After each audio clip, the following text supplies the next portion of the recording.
গল্পটা শোনার আগে অবশ্যই মুখে টাওয়াল ওড়না বা কিছু একটা দিয়ে মুখটা সাবধানে রাখবেন। মায়ের হাতে খেলানি খেলে আমি দায়ী না। বল্টু হ উচ্চারণ করতে পারে না, হকে গো বলে ফেলে। ক্লাসে নতুন ম্যাডাম এসেছে, এবার পরিচয় পর্ব শুরু হলো। ম্যাডাম বলল, হাই ছাত্রছাত্রীরা, আমি পাখি, এবার তোমাদের পরিচয় দাও দেখি। হাই আমি মন্টু, হাই আমি সেন্টু, এভাবে যে যার মতো পরিচয় দিল। এবার বল্টুর পালা। বল্টু বলল, গাই আমি বল্টু। ম্যাডাম বললেন, কি বললে হারামি? বল্টু বলল, গাই বললাম, আপনি আমাকে গাই বলেছেন, আমিও আপনাকে গাই বললাম।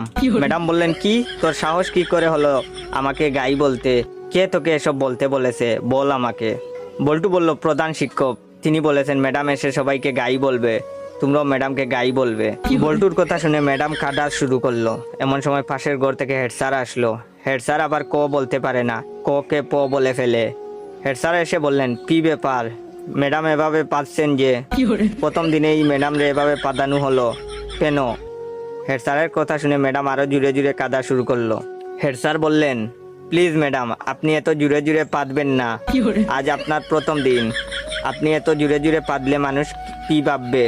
প্লিজ আস্তে আস্তে পাদুন, তাহলে আমরা ছাড়া আপনার পাদার শব্দ অন্যরা শুনতে পাবে না। হেড স্যারের কথা শুনে ম্যাডাম তো কাঁদতে কাঁদতে বেঞ্চের উপর শুয়ে পড়লো। এমন সময় টিওনো হাজির। টিওনো আবার শ বলতে পারে না, শকে ম বলে ফেলে। টিওনো, কি ব্যাপার ম্যাডাম, আপনি এখানে মুতলেন কেন? বেঞ্চের উপর মুতলে কি ভালো লাগবে?